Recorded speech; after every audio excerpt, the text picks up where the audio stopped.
안녕하세요. 저는 평범한 칠순 여자입니다. 열혈한 성격을 가진 사람으로서 이 채널을 정말 사랑해왔는데요. 사실 저에게도 엄청난 그리고 무지막지한 큰 사건이 하나 있답니다. 친구나 지인에게도 말하지 못한 이야기를 익명의 힘을 빌려서 친해하는 채널에 사연을 보내기로 했습니다. 이 이야기는 뉴스와 시사 프로그램에서 다뤄진 적이 있는 이야기이니 꽤 흥미로울 거라 생각되는데요. 그럼 많은 분들이 들어주시길 기도하며 이야기를 나눠보도록 하겠습니다. 남편과 함께 중학교 교사로 일하다가 2년이 되었습니다. 학교에서 동료로 지내면서 사랑에 빠져 결혼까지 하게 되었죠. 저희 부부는 결혼 후 아들과 딸을 낳고 오순도순 잘 살아왔답니다. 교사로 일하면서 우리 아이들을 최선을 다해 키워나가고 있습니다. 교육을 다른 사람에게 맡기지 않고 부족하기는 하지만 나름 교육자로서 옳고 그름을 가르치며 반듯하게 키웠습니다. 그렇게 자녀들은 올바르게 잘 자라서 아들은 사범대를 가서 중학교 선생님으로 준비하게 되었고 다른 교대를 가서 초등학교 선생님으로 준비했습니다. 한꺼번에 고시에 합격해서 길을 똑같이 걷게 되었습니다. 교육자 집안이 되었죠. 아들은 30이 되기 전에 같은 교사 일을 하는 며느리와 결혼하여 잘 살게 되었고 딸은 나이는 차지만 인연을 만나지 못했어요. 딸은 30이 조금 넘은 나이에 예상치 못한 상황을 맞이했습니다. 엄마, 아빠, 이쪽은 내가 결혼하고 싶은 남자친구야. 투자 일을 하고 있어요. 투자는 그럼 별다른 직업 없이만 하는 거예요? 어머님, 제 부모님은 투자로 많은 돈을 벌어서 그들을 이은 나로서 여기저기 투자를 하고 있습니다. 나름 큰 돈을 다루고 있는 능력 있는 투자자입니다. 우리 부모님은 비슷한 직업이나 성실한 사회를 원했는데 투자만을 전문적으로 하는 것이 걱정되었습니다. 괜히 딸까지 끌려 교사회를 그만두고 돈을 빌리는데 빠질까 걱정되곤 했거든요. 딸아이는 저희가 이런 걱정을 하는 것을 알았는지 자신은 평생 교육 분야에서 물러나지 않을 것이라고 장담했습니다. 능력 있는 사람으로서 매년 돈을 버는 능력 있는 사람으로 일컬어지며 마음의 문이 열릴 것이라고 말했어요. 아버지, 어머니, 부모님께서 저는 투자하는 기술을 배우면서 컸습니다. 주로 부동산에 투자를 하고 있어요. 재개발되는 지역이 많은데 하나하나 조사해서 투자를 합니다. 손에 한 번도 물지 않고 투자에 성공하였습니다. 그러니 걱정 마시고 저를 사랑으로 받아주세요. 그럼 평생 미정이를 사랑으로 살아갈 겁니다. 욕심이 없어서 안정적이고 상냥한 사람이 되길 바랐거든. 그래도 어떡하겠어요. 미정이와 함께 좋게 지내고 결혼을 허락할 수밖에 없어요. 당신의 생각은 어떠세요? 능력이 있고 인성도 좋아 보이니 환대할 이유가 있나요? 미정이는 어렵게 좋은 남편을 고르겠죠. 둘이 잘 살 것 같으니 결혼시켜주세요. 자고 가주셔서 감사합니다. 아버지님. 평생 미정의 손에 물 묻히지 않고 공주처럼 행동하겠습니다. 그래서 저희는 결혼 승낙을 받았어요. 얼마 후에 결혼식을 올리게 되었습니다. 그런데 예비 시어머니는 투자로 얼마나 많은 돈을 벌었는지 머리부터 발끝까지 명품으로 도배하고 있다. 다이아몬드 반지까지 차고 계셔서 놀랐어요. 시어머니 반갑습니다. 우리 아들이 투자만 하는 사람이라서 걱정하셨나요? 그런데 걱정하지 마세요. 저희가 손대는 곳은 언제나 대박이 나는 부동산이고 평생 먹고 사는 돈을 마련해 두었으니 망할 일은 전혀 없을 거예요. 사도님 말씀은 믿지만 제가 염려되는 것은 투자가 실패하면 가족이 망신하는 것이 아닌가요? 저는 안정적인 직장을 다녔으면 하는 바람이 있어요. 우리 사돈이 쓸데없는 걱정이 참 많군요. 제가 마이다스 손이 이염 붙들어 매세어 두고 보면 아시겠지만 곧 재벌 못지 않는 부자가 될 겁니다. 그런 말을 들으면서도 저는 내심 걱정을 하며 사이를 바라봤습니다. 직업만 빼면 모든 게 마음에 들어서 지금이라도 회사 생활을 해도 좋겠어요 생각했죠. 여하튼 상견례 자리는 서로 바라는 걸 이야기하고 무난하게 협의가 되었습니다. 저와 남편은 부족함 없이 혼수를 마련하도록 목돈을 전해주었고 나중을 대비해 유산까지 미리 넘겨주었습니다. 그리고 몇 주 딸과 결혼식을 함께 했습니다. 올리게 되어서 모든 자식들을 시집 보내게 되었습니다. 아들이 결혼할 때는 한 방울도 눈물이 흘러나오지 않았는데 딸 미정이가 남편의 손을 잡고 신부의 자리로 걸어가는 걸 보니 얼마나 마음이 아픈지 모르겠습니다. 딸의 결혼식에서 결혼식장 앞에서 함께 서서 리무진을 타고 떠나는 딸과 사위에게 축하와 조언을 제공했습니다. 우리 딸, 축하해. 이제 진짜로 우리 품에서 떠나 한 남자의 아내가 되었구나.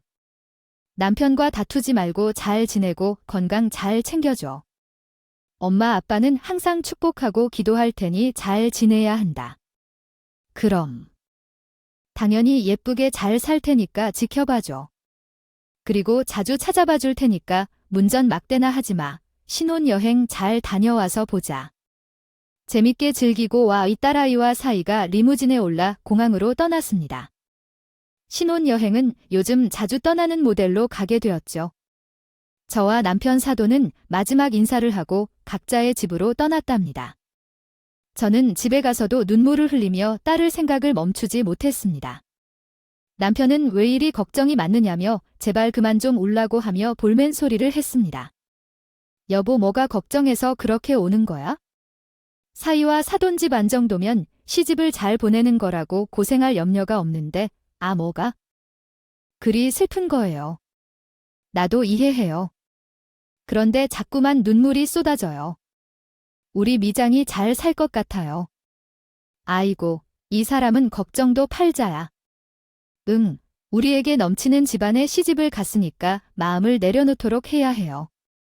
남편의 단호한 말에 걱정을 거두게 되었고 딸이 잘 살길 희망하며 기도를 올렸어요. 그렇게 시간이 흘러 사이가 호전되는 날이 되어서 전화를 걸었어요. 여행 중에 얼마나 즐거운지 전화 한 통만 하지 않았느냐고 혼낼 생각이었는데 딸의 핸드폰이 꺼져 있어서 목소리를 듣지 못했고 사위에게 연락을 해보았지만 역시 전화가 꺼져 있었어요. 두 사람 모두 핸드폰이 꺼져 있었다는군요. 있으니 괜한 걱정이 들었습니다. 여보, 애들 전화가 다 꺼져 있어. 무슨 일이라도 생긴 게 아닐까? 아이고 이 사람아. 재밌게 놀다 보니 충전하는 걸 깜빡했겠지. 내일 우리 집에 인사 올 거니까 가만히 기다려봐 등. 하지만 다음 날이 되어도 딸 내외는 저희 집에 찾아오지 않았습니다. 그제야 남편도 걱정을 하기 시작했습니다. 여전히 핸드폰이 꺼져 있어서 어찌할 바를 모르고 발만 동동 구르고 있었죠. 그래서 사돈에게 연락해 딸과 사위를 만났냐고 물었습니다. 애들 잘 도착했어요. 어제 우리 집에서 잘 자고 떠났답니다. 그래요? 그런데 저희 집에는 오지 않았어요. 사돈, 그건 애들이 국내 여행을 한 번 더 다녀오겠다고 해서 못 간 거예요. 둘이 신혼이니까 며칠 더 기다려보세요. 내 여행을 2번이나 갔다는 말씀이세요? 사돈이 아무리 그래도 저희한테 인사를 와서 직접 말해야 하는 게 당연한 거 아닌가요? 그 사실을 사돈은 알고 있는 것도 이상하잖아요. 에이, 사돈이 너무 예민하시네. 애들은 여행 중에 핸드폰을 꺼두고 둘만의 시간을 즐기고 싶다 했어요. 또 사돈 때문에 들리지 않은 건 정신이 없어서 그런 겁니다. 그러니까 제 말을 들으세요. 애들이 갈 때까지 걱정 말고 기다리고 계시라고 전화를 끊자.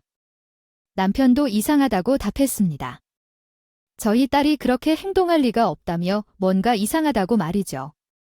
하지만 지금으로선 사돈 말을 믿고 가만히 기다릴 수밖에 없었습니다. 시간이 일주일이 지났는데 여전히 딸의 핸드폰은 꺼져 있었고 저의 걱정은 산더미처럼 불어났습니다. 사돈 아이들이 왜 아직까지 연락이 닿지 않는지 궁금해요. 혹시 무슨 일이라도 생긴 것 아닐까요? 경찰에 친구라도 해야 할까 싶어요. 뭐라고요? 사돈 말도 안 되는 소리 하지 마세요. 그리고 며칠 전 미정이를 만났는데 사돈 부부를 만나기 싫다고 했습니다. 네, 저희를 만나기 싫다요? 무슨 그런 끔찍한 소리를 하시는 거예요? 미 말을 들어보니 사돈이 어릴 적부터 학대를 하셨다는데. 학대라며 저희는 미정이를 온실 속 화초처럼 귀하게 키웠어요. 무슨 그런 말도 안 되는 소리를 하시는 겁니까? 자세한 나막은 모르겠지만 미정이가 두 분과의 만남을 원치 않고 있어요. 여하튼 내가 미정이한테 연락하라고 할 테니 가만히 기다려봐요. 괜히 설레발 치지 마시고요. 아시겠습니까? 사돈은 알 수 없는 말을 떠들어대며 전화를 끊어버렸습니다. 그런데 이튿날 딸 미정에게 전화가 걸렸는데 사소한 말처럼 말도 안 되는 소리를 저희에게 하는 겁니다. 엄마, 아빠, 왜 저를 그렇게 괴롭히고 있어요? 어릴 적 두 분 때문에 생긴 트라우마에서 벗어나지 못해 제 인생이 망가졌다고. 미정아, 도대체 그게 무슨 소리니? 우리가 언제 너를 괴롭힌 적이 있어? 괴롭히 있잖아요. 공부를 제대로 안 하면 언성을 높이고 회초리를 아지 들었죠. 그리고 성적이 떨어지면 온갖 욕설을 하느라 뺨을 때렸다고요. 결혼하여 시어머니 품에 있다 보니 과거가 되었어요. 우리가 불행했던 성장기가 맞아요. 날 오빠와 비교하는 것만으로도 충분한데 허구로 날 때렸잖아요. 그리고 선생님이 되지 못하면 우리가 최면에 스크래치가 간다면서 억지로 교대에 가게 만들었죠. 내가 언제 그랬어, 미정아. 우린 널 사랑으로 보듬어주면서 키웠다고. 내가 하는 말은 전부 사실이 아니에요? 선생님도 내가 원했던 거야? 우린 내가 다른 대학에 가도 상관없다고 했었어. 변명하지 말아요. 난 분명히 학대를 당했다고. 내가 모두 기억한다. 끝까지 오리발을 넣나요? 얻은 나는 이제라도 두 분에게서 벗어날 겁니다. 그러니 연락하지 마십시오. 나의 식구는 이제 남편과 시어머니뿐입니다. 딸아이는 그렇게 말하고 전화를 끊었습니다. 저와 남편은 아무리 생각해봐도 딸을 괴롭히거나 학대한 적이 단 한 번도 없었기 때문에 기가 막히는 상황이었습니다. 게다가 딸의 목소리와 말투가 180도 변한 것을 느낄 수 있었습니다. 종에 적힌 대로 종이를 넘기는 소리까지 들렸어요. 사돈이 시키거나 사이가 적어준 대로 읊은 게 분명한 것 같았습니다. 그렇다고 시키는 대로 할 리 없는 딸이 어떤 이유로 이렇게 변했는지 도통 이해가 되지 않았는데, 그래서 저는 직접 대면하여 대화를 듣고 알기 위해 신혼집으로 갔더니 다른 사람들이 살고 있었습니다만 마치 옳은 일인 것처럼 집주인을 멍하니 보다가 그 자리로 돌아왔습니다. 그리고 어떠한 사건인지 파악하기 위해 일단 사돈 제의를 찾아갔습니다. 여긴 왜 오셨습니까? 우리 딸이 두 분을 보고 싶어 하지 않아요. 그렇게 애를 괴롭히지 않았다면 당신들 얼굴을 보고 싶어 할까요? 양심이 있다면 지금 돌아가세요. 사돈 미정이 하는 말은 모두 거짓이에요. 우리 딸을 학대한 적은 없다고요? 나는 미정의 말만 믿어요. 괴롭힌 사람은 기억을 잘 지울 거니까. 이봐요, 사돈. 무슨 일이 있건 간에 해결해야 해요. 그런데 딸의 신혼집에 다른 사람이 있었다고 하더군요. 이게 어째서 그런 일이지요? 당신들이 찾아오기 전부터 집 안에 든지로 이사를 했습니다. 미정이는 지금 심신이 미약한 상태이니 절대 찾지 마세요. 제 딸이 왜 이렇게 변했는지 꼭 알아야겠습니다. 혹시 제 딸 여기 있습니까? 여기 없으니까 당장 돌아가세요. 학대범들 광분한 남편은 사돈을 밀쳐내고 집 안으로 들어갔습니다. 그런데 딸과 사이의 모습이 보이지 않았습니다. 남편은 여전히 흥분한 채 사돈에게 물었습니다. 내 딸 어디 있어요? 애들이 사는 집이 어딘지 당장 이를 찍고 하말 그건 말하지 못합니다. 내 며느리를 지켜야 되니까요. 그리고 내 아들하고 여행을 가겠다고 떠난 지 며칠이 지났습니다. 미정이가 과거 상처 가시면서 여행으로 치유를 해야 한다고 했습니다. 얼마나 한이 많던지 두 사람 이야기만 나아도 절까지 했다고요. 그러니까 당신들 딸을 그만 주세요. 뭐가 잘못되어도 한참 잘못됐어. 차이가 내 딸에게 무슨 짓을 한 게 틀림없다고 뭐라고요? 우리가 미정이한테 무슨 짓을 했다는 게 무슨 말이에요? 우린 미정의 말을 듣고 당신들과 분리 조치를 하는 것뿐입니다. 우리는 이대로 안 될 것 같아 경찰서를 찾아갔습니다. 딸이 갑작스레 변하고 대다 만남과 연락을 피한다고 신고를 했죠. 그런데 경찰의 딸과 통화를 하더니 수화기를 내려놓고 말하더군요. 따님이 어릴 적 학대를 당한 게 사실인가요? 두 분과는 결코 만나지 않아야 한다고요. 않겠다고 화를 내더군요. 이런 상황에서 우리가 할 수 있는 건 아무것도 없습니다. 따님이 사이 분별의 성인이니 의사를 존중해야 한다고요. 경찰관님, 우리는 절대 학대를 하지 않았어요. 갑자기 이렇게 하는 이유는 딸에게 무슨 일이 벌어진 것인지, 그러니 경찰관님께서 나서서 조사를 해주셔야 돼요. 이 아주머니, 우리에게 조사를 의뢰하기. 따님을 찾아가 용서를 구하는 게 먼저 아닐까요? 목소리를 들어보니 아주 큰 상처를 가지고 있던 것 같습니다. 경찰관도 딸의 일방적인 주장을 믿어서 우리에게 아무런 도움을 주지 않았답니다. 집으로 돌아간 나와 남편은 과거를 곱씹으며 혹시라도 딸에게 상처를 준 적이 있는지 따져보았습니다. 회상해봐도 대를 줬다 아무리 소리 한 번 크게 내지 않으며 저희의 죄를 찾지 못했어요. 발만 동동 그르고 있는데 얼마 뒤에 고소장이 날아왔는데 그건 바로 딸이 보낸 소장이었어요. 우리가 미정이를 학대하고 강요하여 살게 해서 피해보상금을 요구하는 내용이었죠. 남편과 나는 고소장을 보며 극한의 스트레스를 받아 쓰러지기까지 했어요. 결혼 전까지는 아무런 문제가 없던 딸이 갑자기 미치고 팔짝 뛰며 이런 고소장을 보내니 너무 황당해요. 우리는 고소장을 찢어버리고 딸에게 연락을 시도했어요.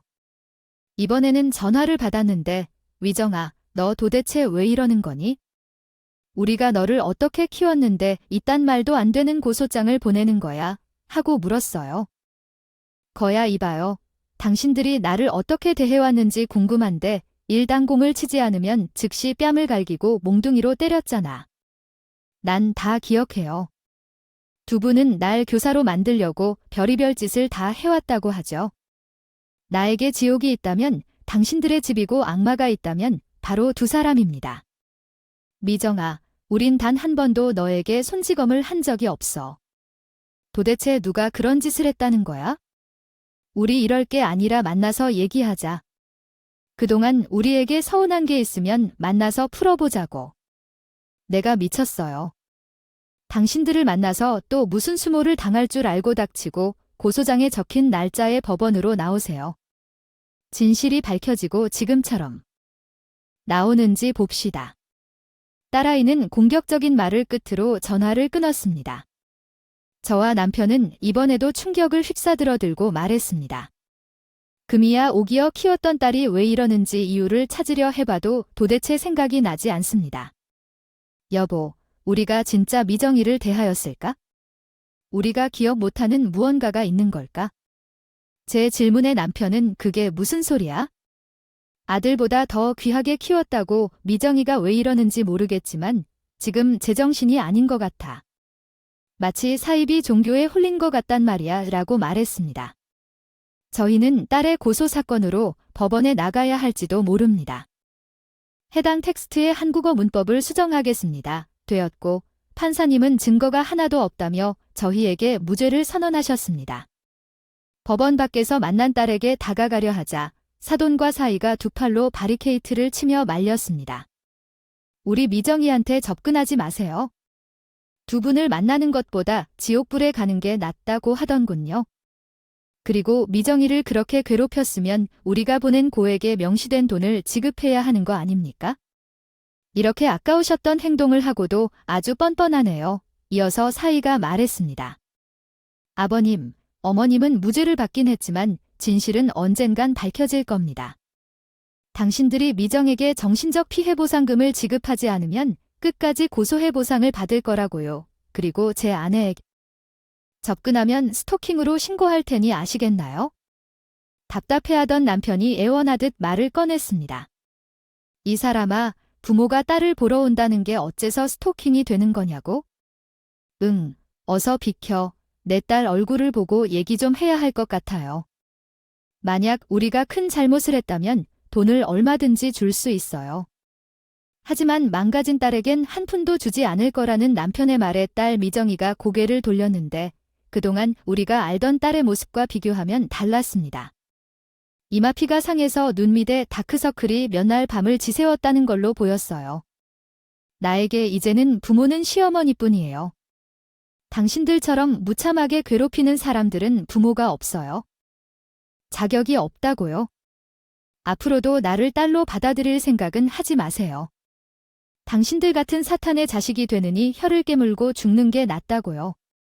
그리고 최소한의 양심이 있으면 당장 저에게 보상금을 주세요. 내 말에 저는 그 자리에서 혼절하고 쓰러졌습니다. 저희가 기른 딸이 이렇게 변한다니 환장하겠더라고요. 결국 딸과 식구들은 유유히 사라지고 남편은 저를 부축하며 병원으로 데려갔죠. 그렇게 3개월이 지나자 저와 남편, 그리고 아들까지 생지옥에서 사는 꼴이 되었습니다. 이 일을 어떻게 해결해야 할지 머리를 맞대고 고민해 보았지만 아들 녀석이 인터넷을 찾아보니 가스라이팅을 설명하고자 주더군요. 사이비 종교에 홀린 사람들처럼 딸이 사돈에게 홀려서 말을 지어내고 다른 사람이 되었을 것이라는 말을 덧붙였습니다. 그러면 사돈이 내 딸을 그렇게 만들었다는 건가요? 그래서 왜 직접 나서서 해결해보라고 하는 건가요? 그래서 저희 세 식구는 정신을 차리고 계획을 세웠습니다. 모든 발단은 사돈이라는 판단을 하고 미행을 결심하고 시작했어요. 아들은 사돈의 차를 놓치지 않기 위해 어느 정도 거리를 두고 운전을 했습니다. 그러나 운전을 하면서 얼마나 오랜 시간을 거친지 목적지가 어딘지 매우 궁금했습니다. 오랫동안 운전을 한 후 사돈은 강원도로 빠져 작은 도로를 질주했습니다. 우리는 곧 딸아이가 완벽하게 혼란스러워졌습니다. 어디서 무엇을 하는지 확인하려고 손에 땀을 쥐고 뒤를 쫓았습니다. 이윽고 사돈이 들어선 곳은 바로 강원랜드였습니다. 이곳에 왜 왔는지 모르겠지만 일단 차에서 내려 미행을 멈추지 않았죠. 잠시 후 삐쩍 마른 딸아이가 사돈에게 뭔가를 건네는 장면을 포착했습니다. 아들은 이 사진으로 대해서 무엇인지 확인해 보았었습니다. 딸이 사돈에게 건넨 것은 강원랜드에서 게임을 할 때 쓰는 집이었죠. 아직 오픈하지 않은 강원랜드 앞에는 수백 명의 사람들이 줄을 서서 기다리고 있었습니다. 제 딸이 왜 여기에서 머뭇거리고 있는지 알기 위해 줄을 선 남자들에게 물어보았습니다. 저기, 아저씨, 거기 저 아시나요? 말하는 여자가 있는지요? 누구예요? 아, 집까지 해당 여자가 매일 여기서 구걸하는 여자예요. 그게 무엇인지 알 수 없어 보이는 무엇인가 그래요. 도박은 하고 싶지만 돈이 없어서 집에서 구걸하는 거라고 합니다. 여기서 노숙하면서 사람들에게 알면서 하는 거라고 하더라고요. 도박 중독자들은 눈에 띄지 않기 때문에 부끄러워하지 않는다고 해요. 저 여자가 갈수록 상황을 조절하기 어려울 것으로 보이네요. 정말 안 좋은 상황이에요. 우리 가족들은 딸이 도박에 중독되어 행한다는 말에 큰 충격을 받았어요. 교육자로 일하는 딸은 한 번도 범죄적 행위를 한 적이 없었기 때문에요. 우리는 상황을 더 고려해야 합니다. 보기로 하고 강원랜드가 오픈했을 때 사돈과 딸 그리고 뒤늦게 나타난 사이의 뒤를 쫓아 들어갔습니다. 이윽고 세 사람은 게임 기계에 앉아 칩을 넣고 도박을 시작하더군요.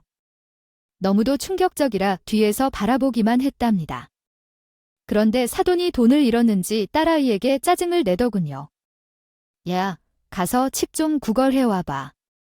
어제 내가 앵벌이 한 집은 얼마 되지 않아서 동이 났다고 내 어머님 한 바퀴 돌면서를 마련해볼게요. 여보, 구해와봐 너. 나도 다 떨어져 가고 있으니까 말이야. 만약 빈손으로 오면 가만두지 않을 거야. 여보. 걱정하지 마. 어떻게든 구해서 돌아올게. 그리곤 저희 식구들은 딸아이가 강원랜드를 돌아다니며 많은